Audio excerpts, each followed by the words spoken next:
E aí, pessoal, tudo bem? 4:30 da manhã do domingo e eu finalmente vou cumprir a minha promessa de fazer o manual da Márcia. Espero que vocês nunca tenham que usar.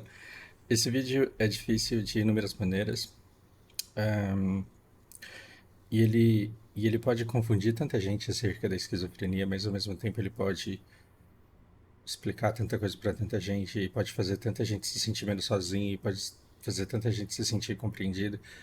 E pode ser tão inspirador. Pode ser tanta coisa boa, tanta coisa ruim. E tomara que vocês saibam separar bem o que é esquizofrenia, o espectro esquizofrênico das quebras de personalidade que a minha irmã tem e não pensem que toda pessoa esquizofrênica vai ter a personalidade partida como a minha irmã. Eu não quero dizer o que esquizofrenia é, inclusive parei de falar sobre o assunto para não causar confusão na cabeça de pessoas. Uh, Mas hoje eu consigo descrever a minha irmã com bastante convicção, inclusive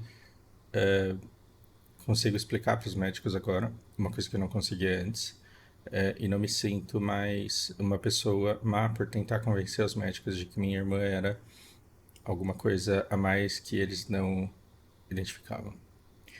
Ah, a gente vai falar um pouco sobre flores para algernon. Tem vídeo desse livro no canal, embora eu não tenha ideia do que eu falei nesse vídeo porque eu já esqueci. Mas eu vou falar de novo ah, e isso daqui vai ser uma mistura da playlist de superdotação, de narcisismo, porque, enfim, eu vou colocar tudo junto, porque tem algumas coisas que eu preciso explicar do passado da Márcia, que fazem com que eu tenha a minha interpretação de como foi que ela se tornou o que ela se tornou, embora eu não seja mais tão inocente de achar que ela não seria esquizofrênica ou que ela não teria personalidade do jeito que ela tem. Se ela tivesse tido uma vida diferente, durante muito tempo eu me culpei, sendo eu uma criança de 1 ano e meio, sendo eu sempre mais novo, sendo eu completamente desinformado, imaturo, incapaz. Não me sinto responsável, sinto um tremendo orgulho. Sinto orgulho porque eu me tornei especialista na minha irmã, e eu tive que aprender muita coisa e me tornar muita coisa para conseguir aprender a lidar com ela. E ela me tornou uma pessoa muito melhor e muito mais forte, muito mais resiliente, muito mais preparada para o mundo e para ela.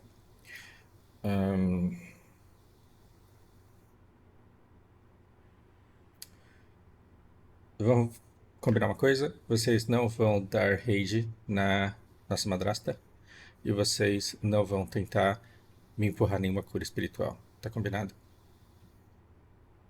Podemos seguir? Então vamos lá. O interessante da esquizofrenia é porque nós, como espécie, temos uma caralhada de anos já, né? Vamos colocar em uns 10 mil anos. E a gente é quem a gente é há muito mais tempo do que a gente escreve. E a gente é o que a gente é muito antes da gente se sedentarizar e descobrir a agricultura. E a gente é quem a gente é muito antes da gente tornar a nossa linguagem muito mais complexa. Então, antigamente, nos primórdios, acredito eu, a nossa linguagem era muito mais simples. Eram urros, gritos, sons específicos, e aí a nossa inteligência e as nossas cordas vocais e o nosso cabeção, porque o nosso cérebro é gigante, comparado com os nossos ancestrais em comum, a gente, com a articulação da fala e com a nossa inteligência, nós começamos a inventar substantivos, nomes para as coisas. E depois a gente começou a inventar verbos. Porque antes não tinha, né? Antes era o. E aí depois vira go, go, go. Eu não tô dizendo que o inglês foi o primeiro idioma, não foi. O que eu tô querendo dizer é que uma série de substantivos simples, uma série de verbos simples nos permitiram construir histórias. imaginar histórias. A gente começou a trabalhar com a nossa imaginação e a gente começou a tentar encontrar explicações por que às vezes o sol não nascia, por que às vezes chovia mais do que deveria.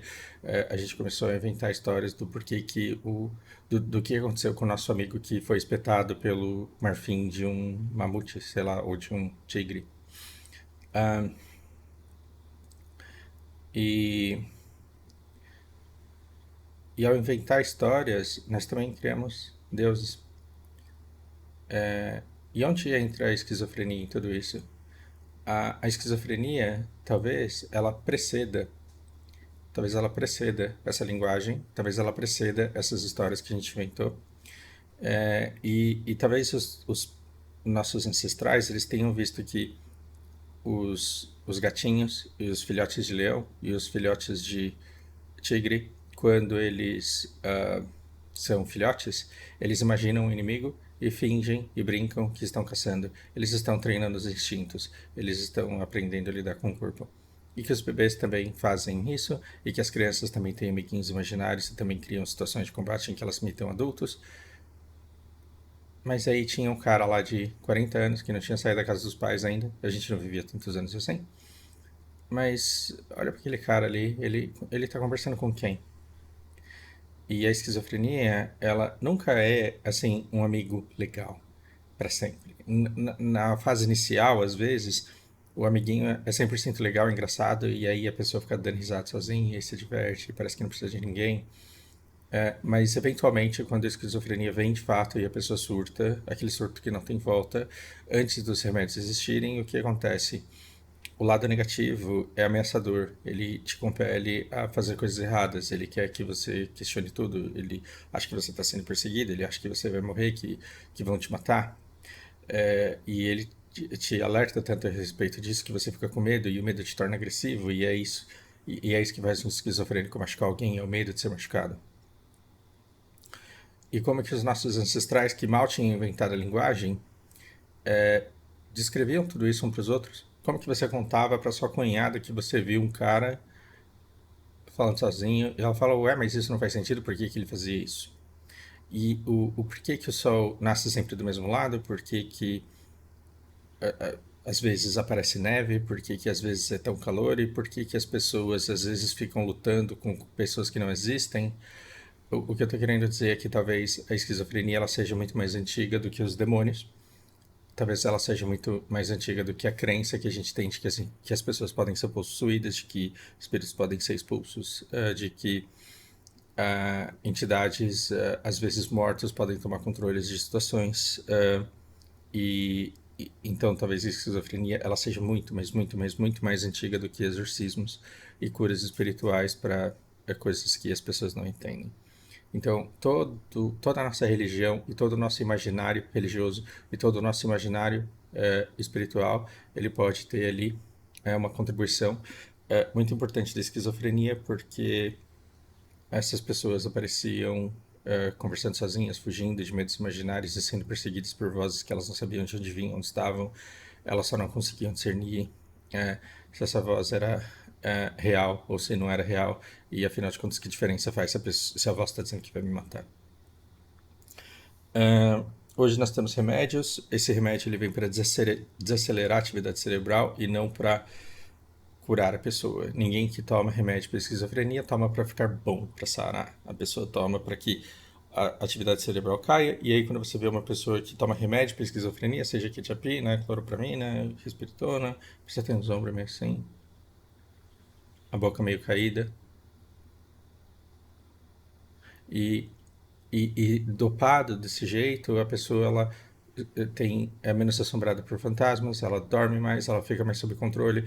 E se você não dá o remédio por algum motivo, a pessoa pode ficar agressiva, pode eventualmente querer fugir de alguma coisa que ela não consegue te mostrar o que é. E eventualmente pode acabar num camburão e ser morta por asfixia, porque os policiais que tentaram imobilizá-la não conseguiram controlá-la e não tinham nenhum preparo para lidar com a situação. Isso acontece o tempo inteiro. Eventualmente, esquizofrênicos vão ser associados com bruxas e vão ser incendiados, com bruxas que raptam crianças e vão ser linchadas em santos. Ao longo de toda a história, esquizofrênicos são punidos por terem nascido da maneira que nasceram e a nossa ignorância faz com que a gente os maltrate muito. Antigamente, por falta de remédio, as pessoas eram mantidas em manicômios. Era muito difícil. O que me faz pensar que às vezes era tudo que a pessoa precisava, mas eu não sei se está na hora de falar sobre isso daqui ainda. Vamos voltar para cá. Geralmente mulheres surtam. Agora eu não lembro se mulher é com 23, 26, se homem é com 23, 26, mas não é necessariamente nessa idade. Tem gente que surta muito antes, tem raros casos, eu acho, acredito eu, que surta depois, mas eu não quero ser especialista aqui dizendo para você o que esquizofrenia é. Eu estou trazendo aqui somente o manual da Márcia. E a Márcia, ela tem uma história muito mais longa do que a esquizofrenia, porque afinal de contas o surto dela aconteceu aos 26 anos. Quando ela tinha 26 anos, esse surto aconteceu. Um surto definitivo, permanente, ela ficou muito tempo com amigos imaginários e ficou muito tempo com uma outra coisa que eu vou atribuir a um histórico da vida dela, que envolve a mim e que envolve outras pessoas. E note, eu não estou querendo te convencer dessa explicação, eu estou te dando a explicação que eu entendo como sendo algo que funcione para você entender quem a minha irmã é. Afinal de contas, é o manual da Márcia. Pode não ser, pelos motivos que eu vou dizer, mas os motivos que eu vou dizer vão ensinar, vão deixar claro, vão fazer você entender melhor o funcionamento dela. A Márcia perdeu a mãe dela quando ela tinha 4 anos e meio. Então, de repente, a mãe dela não apareceu, mas eu tinha 1 ano e meio. Isso pra mim já foi difícil, imagina pra ela. E aí a gente ficou nessa de ficar na casa de um tio, depois ficar na casa de uma tia, depois passa uma noite na casa de não sei quem, aí entra uma babá e fica com a gente uns 6 meses. E de repente essa babá também some e a gente muda de cidade com a nossa nova madrasta, que ela foi condicionada a chamar de mãe. E de repente a minha irmã, além de perder a nossa mãe, ela perdeu toda a família, porque ela já tinha quase 5 anos e de uma vez só assumiram todos os tios, todas as tias, todos os primos, todas as primas, toda a rede social, todo o conforto emocional que ela tinha em Taboão da Serra, onde a família Tiba era muito grande e tudo isso foi tirado dela. E aí a gente tinha somente um ao outro e a nossa madrasta e o nosso pai, de quem ela também era privada.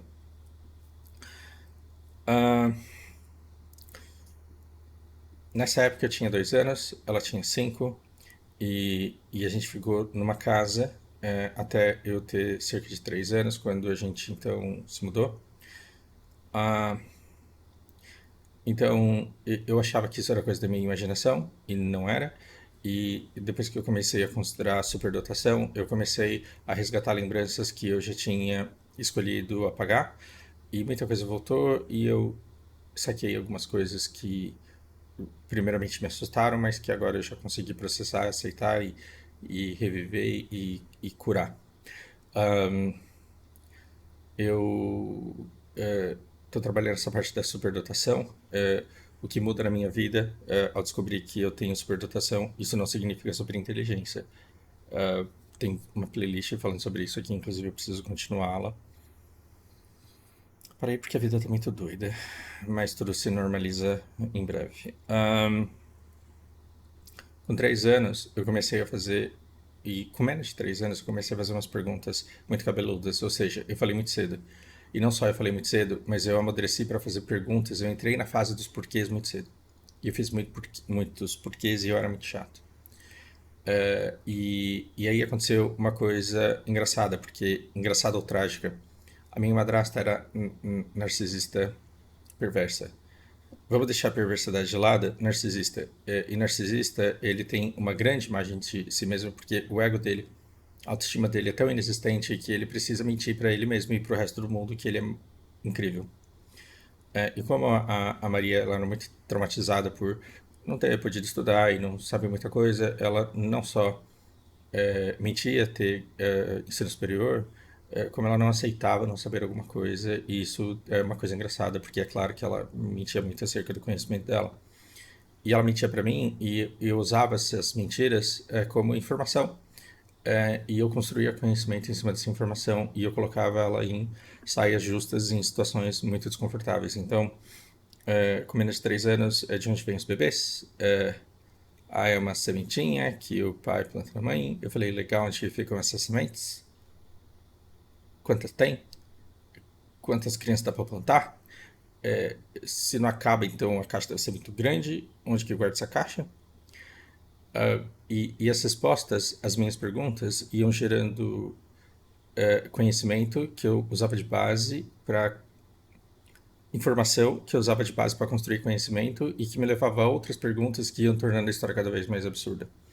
E isso gerava um tremendo desconforto, porque quando alguém me perguntava, mas quem foi que te falou isso? Eu dizia quem é que tinha me falado isso e eu expunha ela a uma grande vergonha, um grande constrangimento. E aí eu percebi muito cedo na vida que não era legal ficar fazendo esse monte de pergunta. E perceber também que a maioria das coisas que eu perguntava não vinha mais resposta. Como você é burro, tá na hora de você aprender isso sozinho, né? Você não tem que depender de mim para descobrir essas coisas. E eu fui ficando cada vez mais invisível por ser uma pessoa que causava constante desconforto porque eu era muito chato. Perguntava muito, era muito curioso. Uma coisa que eu ia adorar que a Lana fosse, mas que tudo bem ela não ser ainda. Uh, e talvez onde ela seja, que ótimo, e se ela não for também tá tudo bem.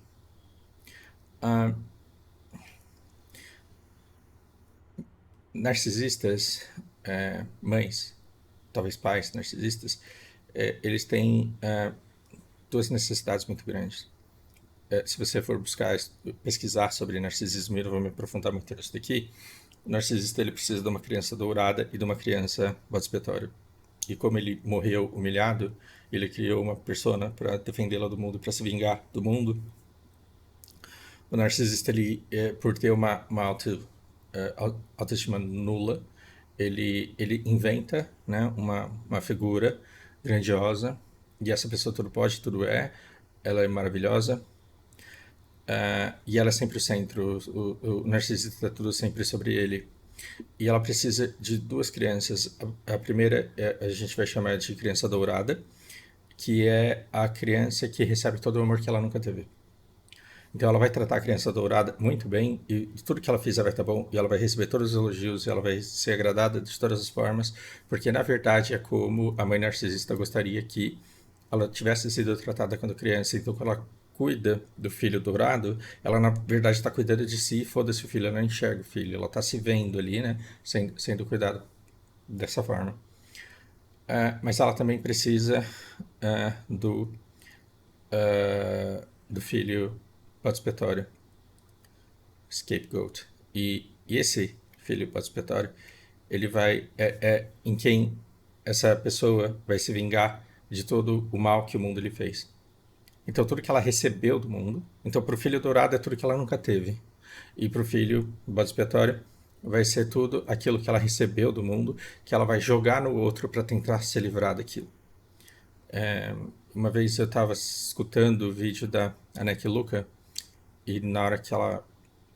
Bom, eu não vou falar sobre isso porque senão eu vou e não volto mais, mas em outros vídeos que não da Márcia, quando eu for falar sobre algumas coisas de mim, isso é bastante importante. Então você trata o outro mal, e geralmente isso separa famílias, né? Porque o filho que é tratado mal, ele morre de inveja do filho que é tratado bem, e ele e ele e o filho que é tratado bem, geralmente ele acha que ele merece tudo aquilo, ele acaba acreditando na mãe e no pai, e acaba achando que ele é superior aos outros e que ele pode escolher sobre, né, sobre tudo, por virar um israelense sionista desses aí que não matam um palestino, que mata Hamas.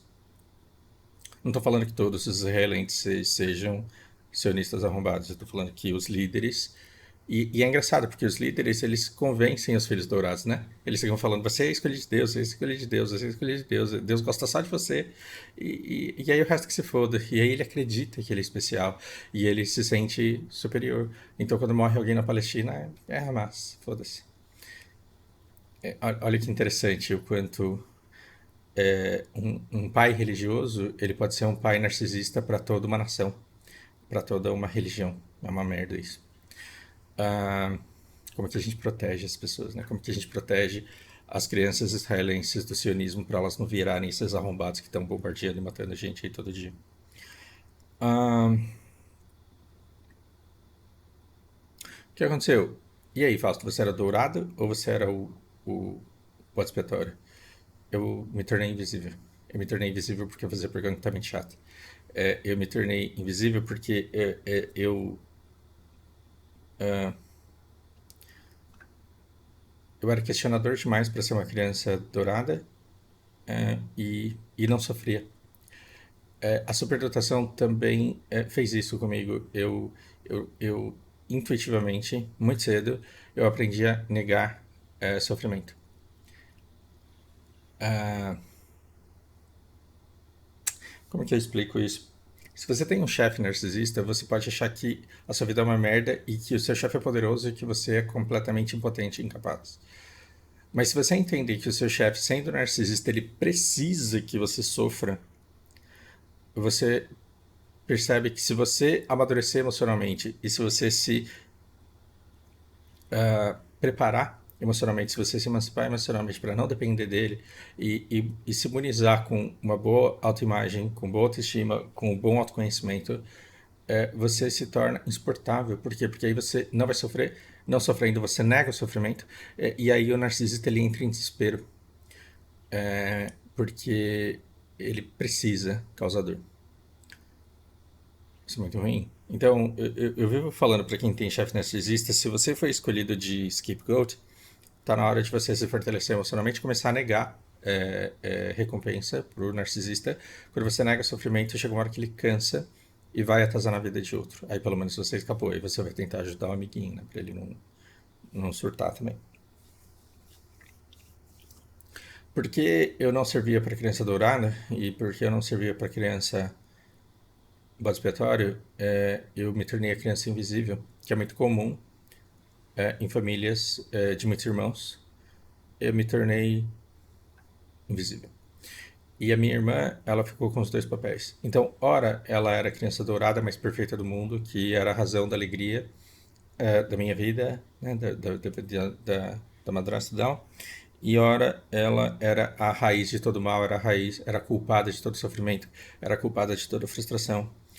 E isso, numa fase em que a minha irmã estava muito fragilizada por ter perdido a mãe e por ter perdido toda a família Tiba, fez com que ela não fosse capaz. Isso na cabeça de Fausto, especialistas aí discordem de mim, só que vocês nunca vão me convencer de que a minha irmã não pode ser o que ela é e o que eu enxergo nela. Pode não ser por esses motivos, mas o que eu enxergo nela é muito claro, para não ser. Então, antigamente, no Japão eu falava, realmente, então é a minha imaginação, você tá certo, minha irmã é isso daí que você tá falando. Hoje não, eu sei quem a minha irmã e eu sou o maior especialista nela, sou a pessoa que mais a conhece. E eu consigo explicar para os médicos, mesmo que no começo seja muito difícil para eles acreditarem e aceitarem, eventually, no fim das contas, eles entendem e começam a me ajudar. Minha irmã ficou com os dois papéis, e porque ela não tinha como se defender daquilo que ela estava recebendo, ela entendeu que o amor, assim, o tratamento de criança dourada que ela recebia e o tratamento de criança bode expiatório que ela recebia, os dois juntos, somados, é que são amor, porque foi o que ela recebeu e para sempre na vida dela, então ela passou a buscar a soma dessas duas coisas. E isso é muito importante, mesmo que não seja, mesmo que você é psiquiatra, se você estiver assistindo isso daqui e falando assim, nossa, isso daí não faz o menor sentido, mesmo que a explicação não seja essa explicação é excelente para você entender como a minha irmã é de fato e que ela é, isso é inquestionável. Então, através dessa explicação, eu tenho um bom caminho para minha irmã ter se tornado uma pessoa que precisa do tratamento bom, ela precisa da aceitação, ela precisa do elogio, ela precisa e ela sabe cativar o elogio, e ela sabe cativar o afeto, e ela sabe cativar a vontade de ajudá-la. Por outro lado, ela também busca a ira, ela busca a fúria, ela busca o maltrato, ela busca o desprezo, ela busca a agressão, ela busca a violência. As duas coisas. E isso é muito complicado. É muito complicado porque a minha irmã, mesmo tomando remédio, e talvez por tomar remédio, espera-se que ela seja. Então, com a musculatura caída, flexível, a cabeça meio pendida, queixo baixo. Você olha para ela, você vê que é uma pessoa que toma remédio, ou então que não, que tá com muito sono, que acabou de acordar, que tá cansada, porque aquele jeito parece que sofre na vida. E ela sofre, minha irmã, ela sofre pra caralho na vida dela. Mas então, você bate o olho e você acha que ela é meio lardinha, que ela demora pra entender as coisas. E você trata a minha irmã com a paciência de alguém que tá lidando com uma pessoa lerda, né? Devagar. Então você vai com jeito ali. Só que a minha irmã, mesmo tendo esse jeito, ela é extremamente inteligente, ela é extremamente sagaz, ela é extremamente perspicaz. E não tem. Minha irmã não é psicopata e ela nem matou ninguém, tá? Mas vamos pensar em Suzanne Richthofen. Quem pesquisa a vida dela fala que onde ela vai as pessoas se apaixonam por ela. Por quê? Porque ela sabe se fazer de coitada, ela sabe. Mas aí é que tá. Você não tem uma amiga que se faz de coitada no trampo? E ela engana duas pessoas e o resto ninguém suporta porque ela fica se fazendo de coitada e todo mundo entende qual que é o jogo dela? A Richthofen é diferente. E aí, assim, ela se faz de coitada e ela também se faz de meiga, de dócil. No seu trabalho não tem aquela menina que é falsa, metida meiga, metida dócil, e ela engana duas pessoas e todo mundo, né, fala que ela é uma dissimulada, que você não pode cair no chaveco dela. E a Richthofen, ela não tem uma maioria de pessoas que conseguem enxergar quem ela é. Ela vai deixando pessoas apaixonadas por onde ela passa. E por quê? Porque ela não tá usando o mesmo comportamento padrão para todo mundo. Ela não tá igual ao japonês, falando irashaimase para todo mundo, exatamente do mesmo jeito, com o mesmo protocolo, da mesma forma. Não é uma coisa mecânica. A gente tá vendo, ela estuda a pessoa, como qualquer psicopata, extremamente inteligente, estuda, lê a pessoa, escuta muito, vê o que funciona, vê quais são os valores, qual é a moral, o que é importante, o que não é, e serve de espelho. E aí a pessoa se sente vista e ela se sente correspondida, e isso é apaixonante. Eu sei porque eu já seduzi muita mulher desse jeito. Passou essa fase, mas eu tenho muito karma aí pra limpar ao longo da vida. Ah, e o que acontece? A minha irmã, ela vai te ler e ela vai descobrir uma maneira de fazer você ter muita empatia e querer muito ajudá-la. E você conversa com a minha irmã e parece que, assim, ela nunca teve oportunidade na vida de fazer nada. Parece que. E durante muito tempo eu tive sérios problemas, porque parecia que eu era o vilão da história, né? Então as pessoas vinham e eu não sabia me defender das pessoas que falavam assim: pô, mas é claro que sua irmã é desse jeito, você não deixa ela viver, porra. Sua irmã, ela não é doente. Ela é assim porque você trata ela igual uma doente, mas ela quer viver, ela quer explorar, ela quer conhecer. É você que não deixa. Isso dilacerava o meu coração, porque eu já tenho uma culpa muito grande que agora eu consegui limpar, finalmente, porque o que acontecia? Imagina eu com 5 anos, a minha irmã com 8, eu com 4 anos, a minha irmã com 7, e eu invisível, e ela sendo muito bem tratada. Quando ela é muito bem tratada, o que que eu fico puto, né? Com inveja, caralho, mas que merda. Por que que eu não tenho isso? É, e, e quando ela é maltratada, aí o que eu falo, é isso aí mesmo, eu gostei, né? Então, durante muito tempo, eu me sentia extremamente mal por ter tratado muito mal a minha irmã, mas eu não tinha como fazer diferente porque eu estava simplesmente reproduzindo um padrão que eu via dentro de casa. Eu tô tendo que lidar com a Lana falando, ei, caralho, linda, linda, linda, ei, caralho. E aí eu tenho que abraçar e falar, filha, fala assim, não. Ó, papai. Só que assim, o que que eu vou falar com a Lana? Eu vou falar, cuidado, não fala isso na escola, não fala isso na rua. Papai só fala isso quando tá sozinho, quando tá jogando alguma coisa. Mas não é legal falar isso daí não, hein? Toma cuidado, hein, pra você não passar vergonha. E ela dá risada e ela vai entendendo que tem coisa que não pode dizer, né? Então, quando ela deixou uma vez escapar isso em público, eu olhei pra cara dela e ela entendeu. Ela falou: Ah, é isso daí, só fala em casa. E deu risada e a gente ficou bem com isso. Seria horrível se ela falasse, ei, caralho, e eu desse um tapa na boca dela e falasse, você não faz isso. Porque ela não tem como entender que isso é ruim, porque ela simplesmente vê quando eu me frustro e ela simplesmente reproduziu uma fala de frustração. Então, quando ela fica frustrada, ela vai lá e fala, ei, caralho. É bonitinho, ela tá aprendendo linguagem. Ela com a apraxia da fala, tudo que eu mais quero na vida é que ela fale, que ela tenha vontade de falar e que ela desenvolva fala. Como que eu vou reprimir, suprimir a fala dela porque ela tá reproduzindo uma fala que eu ensinei para ela através do exemplo? Eu não posso fazer isso. Então, às vezes, ela trata a Márcia do jeito que a Lari trata a Márcia. E isso vai ser um problema um dia. Mas ela vai entender. Como a minha irmã, ela recebia um tratamento muito ruim às vezes, eu espelhava esse comportamento e durante muito tempo eu achei que eu tinha contribuído para o surto da minha irmã e que tinha contribuído para a formação da personalidade dela.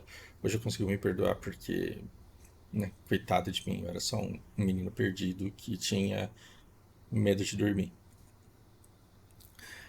Ah,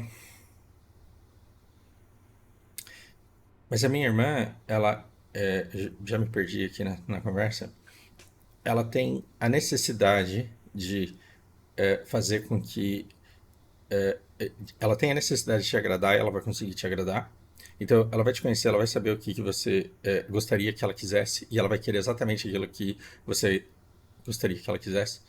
E aí vai parecer que ela só. Vai parecer que você tem uma grande missão na sua vida, porque a Márcia nunca fez isso, porque ela nunca teve oportunidade. Então agora eu vou dar oportunidade para ela.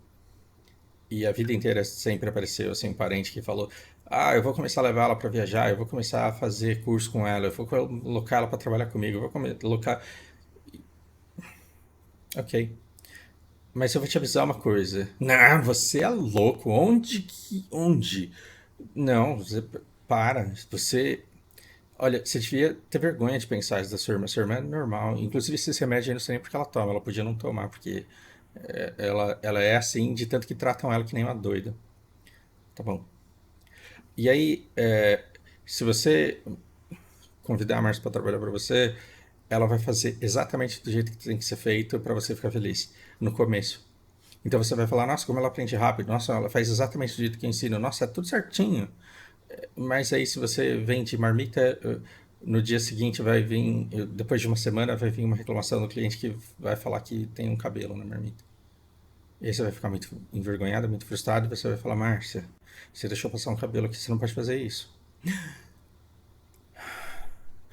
Não, calma, Márcia, tá tudo bem, é só você prestar atenção. Entendi. Eu quero mais. Entendi. Sim. E aí no dia seguinte vai dois cabelos.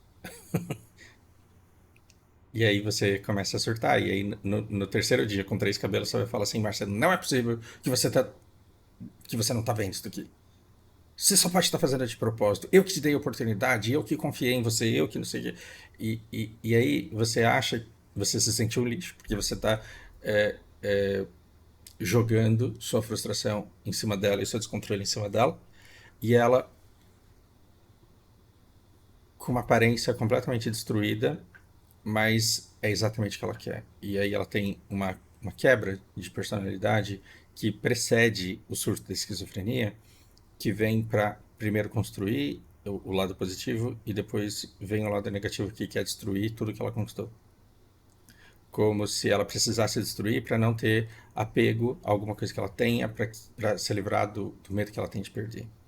Então, alguns eventos na nossa infância podem ou não justificar isso. Por exemplo, o fato dela querer muito uma bicicleta e demorar muito para essa bicicleta, para ela ganhar essa bicicleta, quando muitas das amigas dela tinham, e aí ela finalmente ganha essa bicicleta, a gente guarda na garagem e entram, pulam o muro de casa e levam essa bicicleta sem ela sequer ter andado nenhuma vez.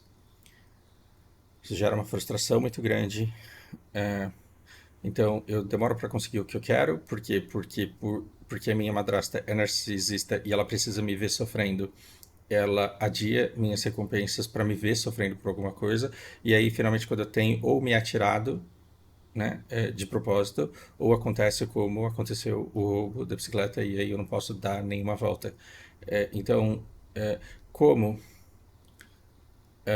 o narcisismo perverso ele vinha com excessos de fúria, nesses excessos de fúria por parte da minha madrasta, que vocês não vão xingar ela aqui,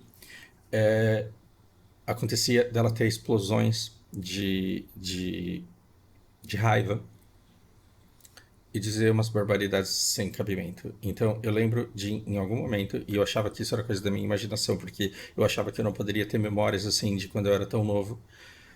Mas eu lembro em algum dos momentos em que ela estava sendo scapegoat, ela estava sendo a criança bode expiatório, em que ela estava sendo culpada, castigada, e aí ela escutou que a bicicleta foi roubada porque ela não merecia andar. Então, você é culpada de você não ter a bicicleta e é por isso que você tem que ficar sem e você não vai ganhar outra.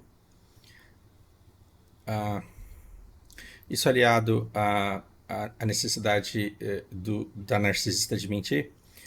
Então, por exemplo, meu pai ia a cada 2 anos para o Japão visitar a mãe dele, numa época em que passagem de avião não era uma coisa barata, não que hoje seja, mas era muito mais caro antigamente, e numa época em que os hospitais e as clínicas não necessariamente estavam, né, dando tanto dinheiro assim. E aí, meu pai ele fazia toda a viagem dele, visitava a mãe dele, passeava pelo Japão, via como que o Japão estava se recuperando, e trazia quinquilharias de presente, coisa de baixa qualidade. Por quê? Porque a gente era criança, não vai comprar uma coisa cara. E aí compra aquelas coisas, né, com todo mundo querendo produto feito no Japão, ele trazia coisas da China, que eram baratinhas. Mas elas eram elegantes, eram diferentes. Não, não era igual aqueles relógios de 7 pulseiras diferente, cada uma de uma cor ridícula que a gente tinha nos anos 80. Então, ela ganha um relógio e ele imediatamente é vendido, né, para a sociedade, para a vizinhança, para a igreja, como um relógio caríssimo, japonês, de alta tecnologia, blá, blá, blá. E no dia seguinte ele quebra, por quê? Porque ele é vagabundo chinês. Numa época em que os produtos chineses eram horríveis mesmo. Hoje você tem o horrível e tem o bom e o sofisticado. Na época era só horrível. Né? E não, esse relógio, ele é bom. É você que quebra tudo. É você que é uma descontrolada. É você que é uma estabanada. É você que... Por quê? Porque a mesma criança que era dourada, que mereceu ganhar um relógio para a sociedade, para a igreja, para todo mundo, em casa era uma criança que não merecia, que fazia ela se frustrar, que fazia ela sofrer, que decepcionava. E quando a coisa quebrava, é porque você mereceu que isso acontecesse mesmo, porque você não toma cuidado, você quebra tudo, você destrói tudo. É, e a minha irmã ela não soube diferenciar todo aquele amor, aquele afeto, aquele carinho enorme, exagerado que ela recebia, dos ataques de fúria que ela recebia, das surras, do espancamento e de castigos que ela recebia sem ter cometido erros. E castigos impossíveis. Quando ela queria sossego, ela dava algum castigo impossível de ser realizado, e deixava a minha irmã fazendo, como por exemplo, pegar uma chave que ela tinha derrubado num lugar onde a mão dela não passava. E todas essas coisas foram fazendo com que, ao invés dela criar força para se defender disso, e para enfrentar isso, como eu desenvolvi muito cedo, ela interpretou isso como amor e inconscientemente ela passou a buscar isso. Então a minha irmã, ela usa toda a inteligência que ela tem para te cativar, naquela pessoa que você acha que é a Márcia de verdade, e para destruir tudo aquilo que ela cativa, com um lado que você tem certeza absoluta que é um espírito, que é um demônio, que é uma coisa que pode ser removida com terapia, que é uma coisa que pode ser removida com remédio, que é uma coisa que pode ser removida com simpatia, que é uma coisa que pode ser removida com banho, que é uma coisa que pode ser removida com oração. E aí você vai falar, não, eu vou salvar a sua irmã porque você é um merda. Não que as pessoas tenham dito essa palavra necessariamente. Eu não vou desistir dela do jeito que você desistiu, porque ela é uma pessoa boa. Ela é uma pessoa boa. E é por isso que eu tenho tanta raiva desse, desse maniqueísmo no mundo que faz a gente ver as coisas como boas e ruins. Porque é de um sofrimento sem tamanho você olhar para minha irmã e enxergá-la como 100% boa e achar que o lado negativo é uma outra pessoa que pode ser eliminada, que é uma outra pessoa que pode ser exorcizada, que é uma outra coisa que pode ser curada.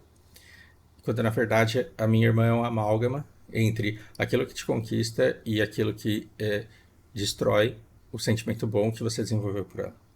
Isso é muitíssimo difícil de lidar. E aí você me pergunta como que você lida com isso. Não foram poucas as pessoas que se aproximaram, que tentaram curá-la de todas as formas, num ponto em que chegou uma hora que eu estava tão cansado, mas tão cansado, que aí a pessoa que aparece querendo curá-la, eu falo, leva, depois você me fala.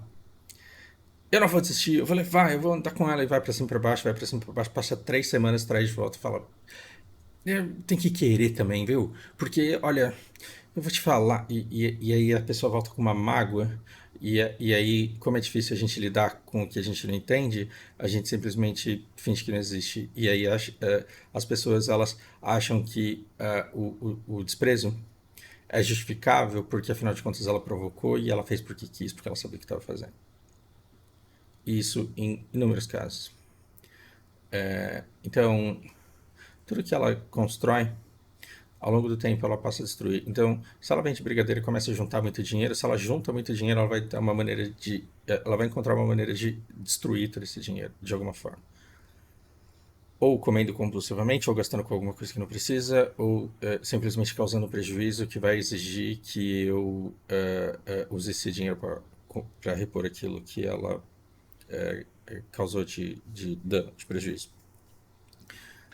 Se eu peço para minha irmã lavar louça todos os dias, ela lava perfeitamente bem, até que em determinado momento algum copo fica engordurado, ou então algum prato quebra, ou então algum talher some porque ela jogou no lixo.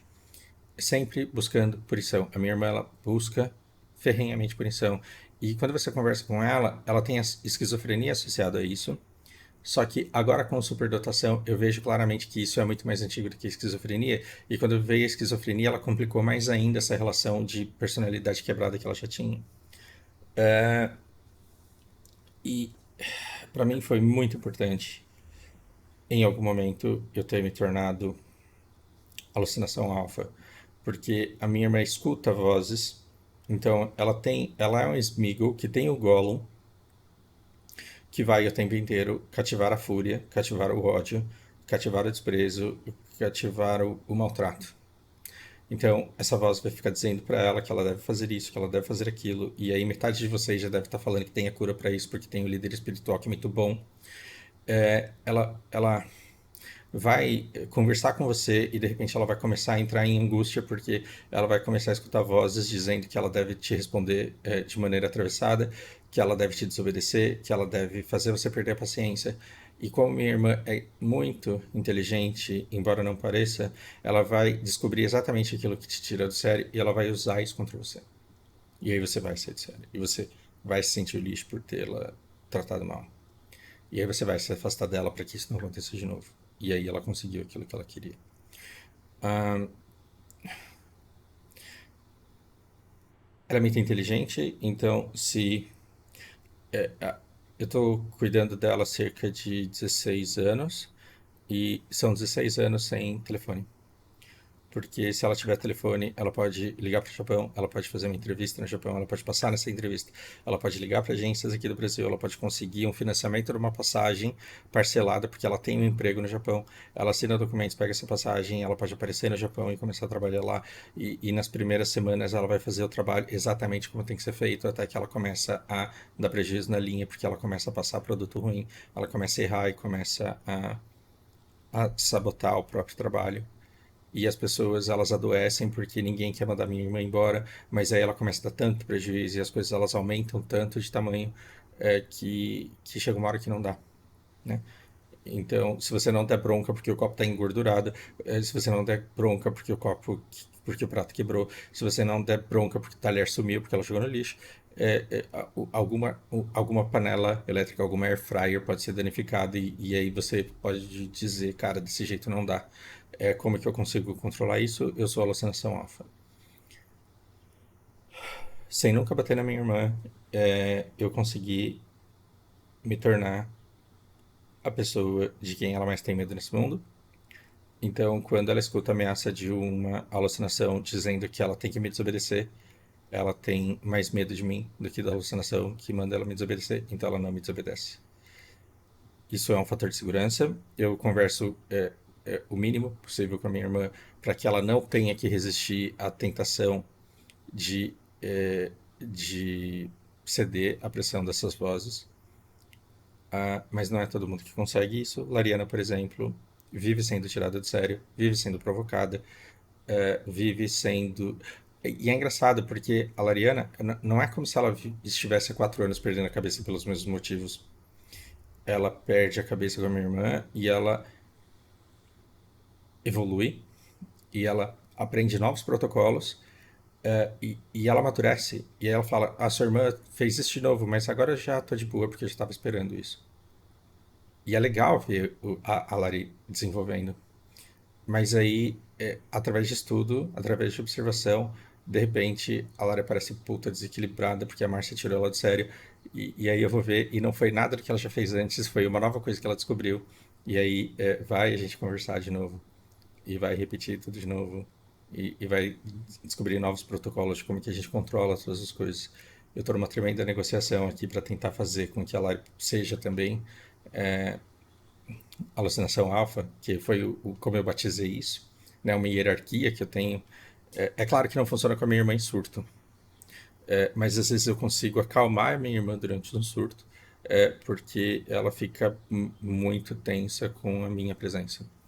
Isso sem agressão, mas eu não estou dizendo que foi fácil e, para falar a verdade, eu não sei nem. Eu acho que eu escolhi esquecer como foi que a gente chegou nesse ponto. Ah, uau. Manual da Márcia, por que é importante a gente falar desse Flores para hoje não? Porque quando você vê a vida que ela leva uma vida muito boa. Ela acorda de manhã, vai para a clínica dia, faz terapia ocupacional, faz pulseira, faz crochê, faz artesanato, participa de aula de dança, participa de aula de alongamento, faz um monte de coisa, volta para casa. Volta para casa vai vender brigadeiro. E aí dorme. Então ela tem uma vida muito boa. Exceto quando ela causa algum problema. Ela precisa de clínica dia? Não. Ela precisa fazer a faculdade que ela diz para você que ela quer fazer quando você conversa com ela? Não. Ela precisa viajar como ela diz para você que ela quer viajar quando você conversa com ela, porque ela descobre que você ficaria feliz de saber que ela gostaria de viajar? Também não. O que ela precisa? Estabilidade emocional, proteção. Aqui. Ela precisa de casa, comida e roupa, só. E dos remédios dela. Isso é tudo que ela precisa. Só que quando você olha para minha irmã, você sente que ela precisa de muito mais, porque ela precisa viver, ela precisa se libertar, ela precisa ser independente, ela quer ser independente. E quando você olha para ela, você fala: nossa, você tem que deixar ela conseguir, porque ela é inteligente, ela é capaz. Só que isso não acontece e qualquer coisa que ela comece, invariavelmente, ela vai destruir. Isso vai causar frustração e aí ela encontra aqui acolhimento. Então, se um dia eu não conseguir pagar um plano de saúde que garanta a clínica dia para ela fazer terapia ocupacional durante o dia, e se um dia eu não conseguir oferecer tudo que eu ofereço de proteção para ela, qual é o mínimo que ela precisa? De um lugar para ficar, roupa, comida e remédio. Ela não precisa de grandes confortos, ela não precisa de grandes coisas, porque e ela não precisa sequer de companhia, porque ela já faz muita companhia para si. Ela tem uma intensa atividade cerebral. É, e, e o que ela precisa é de um meio externo que a proteja dos medos internos que ela não consegue evitar e de quem ela não consegue fugir. É disso que ela precisa. Acima de tudo, ela precisa de pessoas que não se desestabilizem. Então, minha irmã é uma esponja. Se ela desestabiliza todo mundo, ela vai se desestabilizar por consequência. E quando ela tenta desestabilizar todo mundo e ela não consegue desestabilizar ninguém, ela melhora. Por quê? Porque ela se sente segura. Então, quanto mais desprezo você oferecer pelas coisas que ela provoca de mal para si, melhor ela vai estar. E isso me faz pensar no Flores Prógenon, porque quando ele era. E eu não vou dar. Tem vídeo meu aqui no canal falando sobre esse livro. Quando o Algernon era burrinho, limitado, ele achava que ele era feliz porque todo mundo na padaria gostava dele. Quando ele começa a ficar cada vez mais inteligente, ele nivela com os amigos dele da padaria. E aí ele fica tremendamente magoado. Por quê? Porque ele vê que os amigos dele não eram tão amigos quanto ele imaginava que fossem. Os amigos se divertem às custas dele, fazendo ele de bobo. E ele se sente traído, e ele tem raiva, e ele quer sair chutando tudo, e ele quer desaparecer. Só que em algum momento, quer dizer, progressivamente ele vai ficando cada vez mais inteligente, até que ele fica muito mais inteligente do que esses caras da padaria. E ele fala assim, pô, coitado dos caras da padaria, eles são tão limitados que eles trabalham numa padaria. E eles são tão limitados que eles se sentem superiores e lhes dá prazer se sentir superior a mim, porque eu sou um bobão. E eu ser bobão faz com que eles fiquem felizes de me fazer de bobo, porque aí significa que eles são espertos e inteligentes. Então, ao mesmo tempo que eles tiravam sarro de mim, eles me protegiam. Então eu sempre fui muito protegido ali. E uma prova de que eles eram amigos de verdade é que eles fizeram muito sacrifício para não me mandar embora. Eles adaptaram tudo para que eu fosse necessário e para que eles não tivessem que me dispensar. São amigos de verdade. E aí, quando a inteligência dele chega no ápice, ele percebe que ele vai começar a perder a inteligência, porque ele entende o tratamento que está acontecendo ali no cérebro dele. E ele fala: não só eu vou voltar a ser o que eu era, como eu vou ficar mais burro ainda. Eu vou pedir ajuda dos Estados Unidos para salvar a democracia do Brasil. Eu vou acreditar que a esquerda do Brasil é amor e que a gente é moralmente superior ao pessoal da direita. Desculpa, eu precisava ser soft em algum lugar do vídeo. Então, assim, não só eu vou voltar a ser aquele tonto que trabalhava na padaria, mas eu vou ficar mais burro do que aquilo. E aí, os meus amigos da padaria, eles não vão conseguir cuidar de mim, porque vai ser demais para eles carregarem. E eu não quero ser esse estorvo, esse peso, esse burden para eles, né? Fardo. Fardo. E o que ele faz? Ele vai pro manicômio. E quando ele vê o manicômio, ele vê com olhos completamente diferentes de quando ele estava com inteligência mediana. Porque com uma inteligência superior, e aí eu posso, a minha memória pode estar me traindo, porque já faz muito tempo que eu não, que eu li esse livro. Mas o que eu me lembro, ou pelo menos o que me marcou, é que se você, com uma inteligência muito alta, olhar as pessoas que trabalham no manicômio e ver como elas lidam com as pessoas que são, vamos chamar de loucas, pensa aí no esquizofrênico sem remédio, eles não manifestam amor do jeito que pessoas normais manifestam amor para pessoas normais, que é com afeto, com carinho. Por quê? Porque o outro, ele não ele está em surto esquizofrênico, ele não está preparado para receber esse amor. Mas ele percebe que os funcionários do manicômio, eles entregam amor de outras formas, com uma porção de pão a mais, com a maneira como se dobra o cobertor, com a maneira como se imobiliza e com a maneira como se tenta acalmar. E ele fala, quem vê de fora acha que esses loucos eles estão sendo torturados, extremamente maltratados e vistos com extremo desprezo. Mas olhando para essas pessoas, dá para ver que elas lidam todo dia com essa pessoa e que elas criam afeto. E esse afeto ele é entregue de uma maneira que é difícil de perceber. E aí ele decide, eu quero morar aqui quando eu virar batata, porque a minha inteligência desse experimento, ela vai sumir, e aí eu quero uma vida para mim exatamente aqui nesse lugar. E o que eu faço? Eu imagino como seria conversar com a minha irmã se em algum momento essa quebra de personalidade e a esquizofrenia subissem, né? Se a gente transcendesse. E aí eu me pergunto, tem algum dia desses últimos 16 anos em que eu me envergonho da maneira como eu te tratei? Não. Eu posso ter te tratado mal por ter sido seco, rude, firme, intransigente, ameaçador, tudo isso. Mas eu nunca te bati e eu nunca fiz alguma coisa que não fosse aquilo que eu julgava ser a melhor maneira que eu poderia fazer para te tratar. Então, falando, né, com a Márcia aqui, né, pensando dessa forma. Ou seja, existe uma diferença entre o que a pessoa quer e o que a pessoa precisa. A Márcia quer casar, ela quer ter filhos, ela quer fazer faculdade, ela quer viajar, conhecer o mundo, ela quer uma independência. E é gostoso escutar o que ela quer, porque você fala, nossa, por que seu irmão não deixa você fazer tudo isso, sendo que você tem capacidade, você é inteligente? Mas quando você solta a Márcia podendo fazer qualquer coisa, ela fica no quarto e ela faz tudo isso dentro da cabeça dela, e lidando com os fantasmas dela. Então, o que ela precisa é de segurança, estabilidade, comida, remédio, casa, e proteção para que ela lide com os fantasmas internos para que ela viva a vida dentro de si da maneira que ela precisa.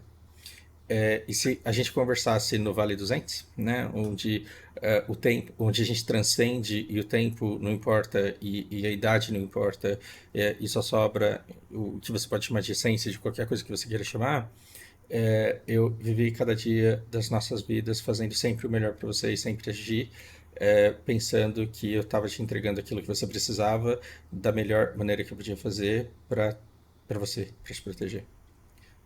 E isso tira um peso enorme de mim e faz com que eu me sinta especialista em você, e menos culpado e extremamente orgulhoso, porque eu poderia nunca ter me tornado quem eu me tornei, eu poderia nunca ter desenvolvido habilidades para conseguir lidar com você, eu poderia ter nunca ter aprendido sequer a resolver os meus problemas na vida, que dirá cuidar de você e de mais duas loucas aqui em casa.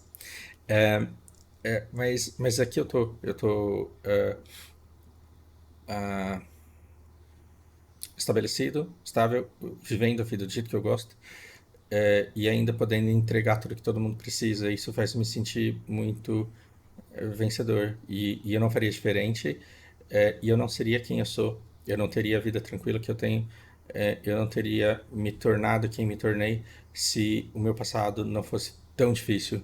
E se aprender a lidar com você não fosse, não demandasse tanto ao ponto de eu me tornar excelente entendedor do outro, conseguir verbalizar a dor do outro, conseguir ajudar o outro a conseguir expressar o que é que dói nele, o que é que precisa, o que é que falta, o que importa. Eu não quero aqui vir com essa pretensão de que eu seja um grande qualquer coisa, psicólogo, professor, nada disso. Mas eu tenho resultados, e esses resultados que eu tenho são frutos de quem eu me tornei, e eu só me tornei quem eu me tornei por ter tido todos os desafios que você me impôs. Ah, então, Manual da Márcia, ela precisa de muito pouco. Ela precisa de comida, água, roupa, casa, remédio e respeito. Então, se um dia você tiver que lidar com a Márcia, basicamente, se você não se permitir desequilibrar, você já vai estar fazendo um tremendo favor. E você já vai estar entregando muito mais do que 90% do que ela encontrou na vida ao longo de tantos anos em que ela precisou sobreviver sem mim porque eu ainda não estava preparado para cuidar dela. Ah,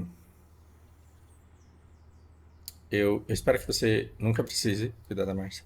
Eu espero que você nunca precise usar esse manual. Ah,